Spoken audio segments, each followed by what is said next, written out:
तो सबसे पहले समझते हैं कुछ इंपॉर्टेंट टर्म्स को। इस वक्त आपको नजर आ रहा है कैपिटल एक्सपेंडिचर, रेवेन्यू एक्सपेंडिचर, और फिर आगे जाकर हम मजीद कुछ टर्म समझेंगे। What is capital expenditure? ये कैसा एक्सपेंस है? आप सब जानते हैं, वो एक्सपेंस जिसका बेनिफिट 1 साल से ज्यादा हो। तो ऐसी कौन सी चीजें हैं जिसका बेनिफिट एक ऑर्गेनाइजेशन को 1 साल से ज्यादा मिल सकता है? तो हम यहां पे पहले लिख लेते हैं बेनिफिट मोर देन 1 ईयर। तो उसको हम कहते हैं capital expenditure. For example, organisation ने एक गाड़ी खरीदी, कैपिटल एक्सपेंडिचर। ऑर्गेनाइजेशन ने एक प्लेन खरीदा, कैपिटल एक्सपेंडिचर, क्योंकि इसका बेनिफिट ऑर्गेनाइजेशन को 1 साल से ज्यादा मिलेगा। मगर इसमें कुछ और अहम बातें समझनी जरूरी है। एक एसेट है, प्लेन है, कैपिटल एक्सपेंडिचर है, क्योंकि इसका बेनिफिट 1 साल से ज्यादा मिलेगा, इसकी यूजफुल लाइफ 1 साल से ज्यादा है। मगर फॉर एग्जाम्पल, अगर मैं इसी प्लेन की एग्जाम्पल लूं, तो इस प्लेन में हर 2 साल के बाद एक मेजर ओवरहॉलिंग होनी है, और इस मेजर ओवरहॉलिंग से प्लेन की लाइफ, प्लेन की परफॉर्मेंस में इजाफा हो जाएगा। तो अगर ये मेजर ओवरहॉलिंग से लाइफ और परफॉर्मेंस में इजाफा होगा, तो ये एक्सपेंडिचर क्या कैपिटल एक्सपेंडिचर होगा विफियंस? सोचें। जवाब है जी हां, ये कैपिटल एक्सपेंडिचर है, क्योंकि हर वो एक्सपेंस जिससे एसेट की लाइफ में इजाफा हो रहा है, तो वो भी कैपिटल एक्सपेंडिचर में ही क्लासिफाई किया जाएगा। तो मेजर ओवरहॉलिंग 2 साल के बाद होगी, मगर ये भी कैपिटल एक्सपेंडिचर है। अब बात करते हैं रेवेन्यू एक्सपेंडिचर की। ये कैसा एक्सपेंस है? तो नॉर्मली हम कहते हैं day to day expenses revenue expenditure के अंदर क्लासिफाई किए जाते हैं। वो चीज जिसका बेनिफिट ऑर्गेनाइजेशन को मिलेगा लेस देन 1 ईयर। सो सवाल यह पैदा होता है कि रेवेन्यू एक्सपेंडिचर में क्या कुछ क्लासिफाई होगा। तो फॉर एग्जाम्पल, रूटीन मेंटेनेंस का होना, ये रेवेन्यू एक्सपेंडिचर है। आपके रेंट के एक्सपेंसेस हैं, ये रेवेन्यू एक्सपेंडिचर है। ऑपरेटिंग लीज की बात हो रही है। इसी तरीके से आपके फॉर एग्जाम्पल यूटिलिटी के एक्सपेंसेस हैं, रेवेन्यू एक्सपेंडिचर है। तो ये सब डे टू डे एक्सपेंसेस के अंदर फॉल करते हैं, जिसका बेनिफिट 1 साल से कम है, and all these will be classified as revenue expenditure. दोस्तों, एक एग्जाम्पल पिछली वाली से रिलेट करके बात करते हैं। फॉर एग्जाम्पल, प्लेन जिसकी हम बात कर रहे थे, इसकी major overhauling is what? Capital expenditure, क्योंकि इसकी लाइफ में इजाफा हो रहा है।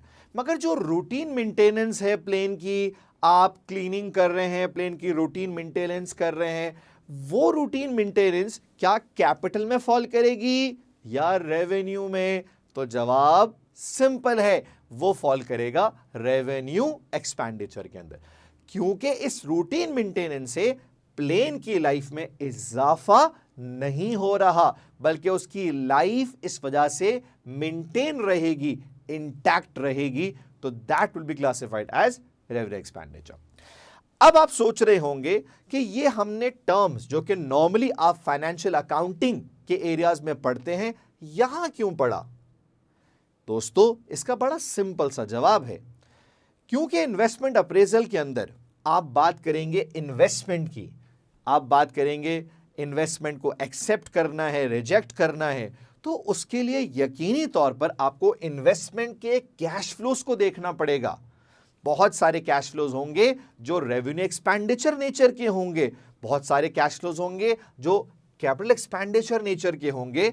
तो आपको यह बात समझनी पड़ेगी कि अगर कोई ऐसा एक्सपेंस जो प्रोजेक्ट से रिलेट करता है और वो कैपिटल एक्सपेंडिचर के नेचर का है, तो दोस्तों उसको हम पार्ट ऑफ इन्वेस्टमेंट बनाएंगे। जी हां, क्या कहा मैंने? पार्ट ऑफ इन्वेस्टमेंट बनाएंगे, क्योंकि वो कैपिटल एक्सपेंडिचर है।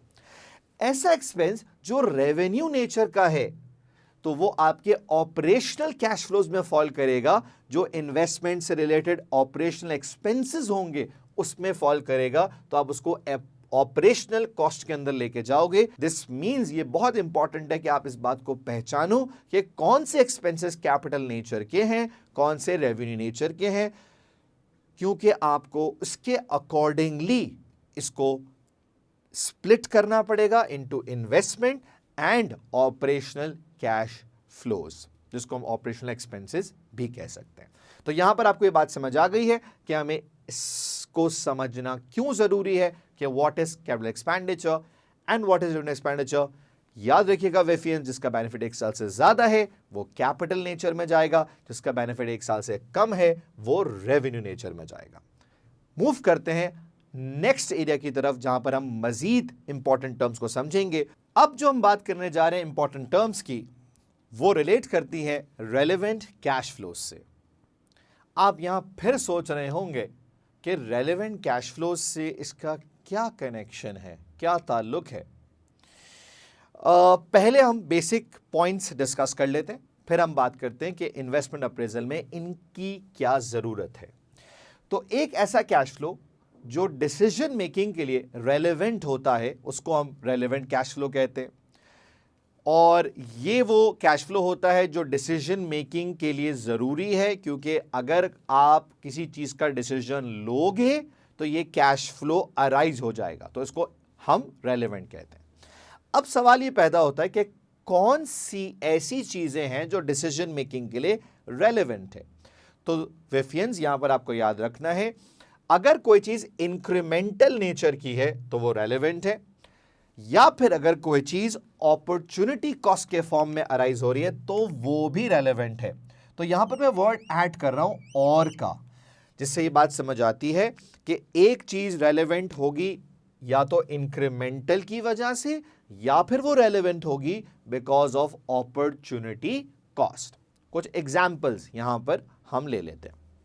फॉर एग्जाम्पल, आपको एक फैक्ट्री लगानी है, मगर आपकी ऑलरेडी एक फैक्ट्री मौजूद है, तो जो आपकी करंट फैक्ट्री है उसकी जो कॉस्ट है, फॉर एग्जांपल वो हम यहां पर लिख लेते हैं टू बी 50,000, उसकी $50,000 की कॉस्ट है।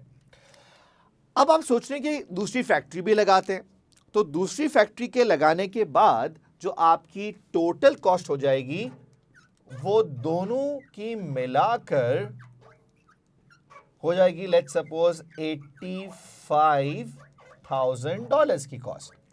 अब डिसीजन मेकिंग करनी है सेकेंड फैक्ट्री के लिए, तो दोस्तों यहां पर आपको यह सोचना है कि इसमें से कौन सी ऐसी कॉस्ट है जो सेकेंड फैक्ट्री के लिए एडिशनल है। जी हां, जो इजाफी है, जो कि इंक्रीमेंटल है, तो आप एडिशनल कॉस्ट को इंक्रीमेंटल कॉस्ट कह सकते हैं।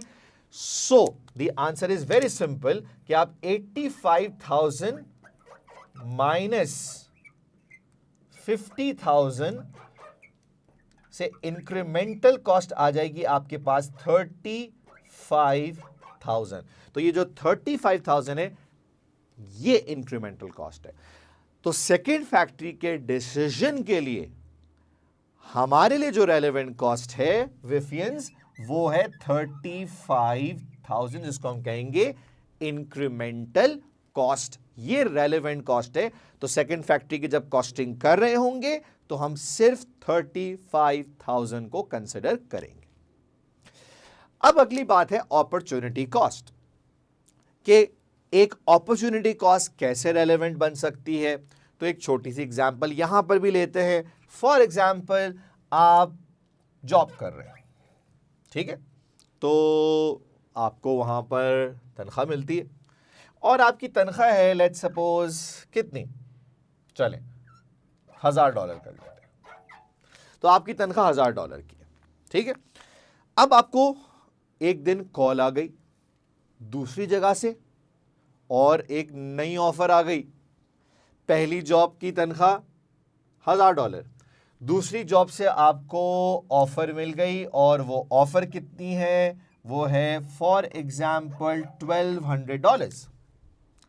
अब आप सोच रहे हैं क्या करूं, क्या मैं सेकंड जॉब पर मूव करूं या नहीं करूं? तो दोस्तों फाइनेंशियली देखा जाए तो आप कहेंगे let's switch to the second job. जी हां, आपको दूसरी जॉब की तरफ ज्यादा मूव करने का इरादा बन रहा होगा, आपका इरादा सेकंड जॉब की तरफ मूव करने का ज्यादा बन रहा होगा। तो अब आपने कहा ठीक है, मैं क्या चीज यहां छोड़ूंगा सेकंड जॉब पे मूव करके? तो अगर आप सेकंड जॉब पर मूव करते हैं तो कॉम्प्रोमाइज किसका करेंगे? आप कॉम्प्रोमाइज करेंगे इस $1000 का। ये आपका सेक्रीफाइस है, ये आपका कॉम्प्रोमाइज है, ये आपकी अपॉर्चुनिटी कॉस्ट है। तो दोस्तों what is opportunity cost? The cost of second best alternative forgone. इसका मतलब जो सेक्रीफाइस कर रहे हैं आप, तो उस सेक्रीफाइस की वजह से जो कॉस्ट अराइज हो रही है that is known as opportunity cost. तो ये जो $1000 का आप कॉम्प्रोमाइज कर रहे हैं, ये है आपकी opportunity cost and this is your relevant cost. जिसका मतलब सेकेंड जॉब के डिसीजन को लेने के लिए जो रेलेवेंट कैश फ्लो है आपका, वो ये $1000 है और ये $1000 इज द अपॉर्चुनिटी कॉस्ट जो आप फोरगो कर रहे हैं by opting for second job and losing the first job. So this 1000 is known as opportunity cost. तो आपके डिसीजन मेकिंग के लिए ये 1000 रेलेवेंट होगा। आप देखेंगे अगर मैं 1000 लूज कर रहा हूं तो ये मेरी कॉस्ट है and then you will take a decision कि लूज करने के बाद व्हाट आई एम गेटिंग। तो जॉब 2 आपकी अब मेन प्रेफरेंस है और सेकंड बेस्ट ऑल्टरनेटिव आपका जॉब 1 हो गया है और सेकंड बेस्ट ऑल्टरनेटिव की जो कॉस्ट है वो 1000 है, जो कि अपॉर्चुनिटी कॉस्ट है and this is a relevant cost. तो डिसीजन मेकिंग के अंदर आपको देखना होता है कि कॉस्ट रेलेवेंट है या इररेलेवेंट है। इसके लिए you need to find out कि क्या वो इंक्रीमेंटल है या वो अपॉर्चुनिटी कॉस्ट है। Whatever it is a relevant cost. अब बात ये करते हैं कि कब एक कॉस्ट इररेलेवेंट होती है। दोस्तों एक कॉस्ट इररेलेवेंट कब होती है? जब फॉर एग्जाम्पल वो संक कॉस्ट हो या वो कमिटेड कॉस्ट हो या वो नॉन कैश फ्लो हो। तो सबसे पहले बात करते हैं what is a sunk cost. दोस्तों संक कॉस्ट को हम सिंपल इस तरह याद रख सकते हैं कि sunk cost is a past cost. इसका मतलब वो जो पास्ट में इनकर हो चुकी है, विच मीन्स आपके डिसीजन मेकिंग से पहले ही वो अराइज हो गई थी। आप जिस चीज का डिसीजन ले रहे हैं उससे पहले वो कॉस्ट अराइज हो चुकी है। इसको हम कहते हैं संक कॉस्ट, जिसको आप यूं याद रख सकते हैं, जिसको आप यूं याद रख सकते हैं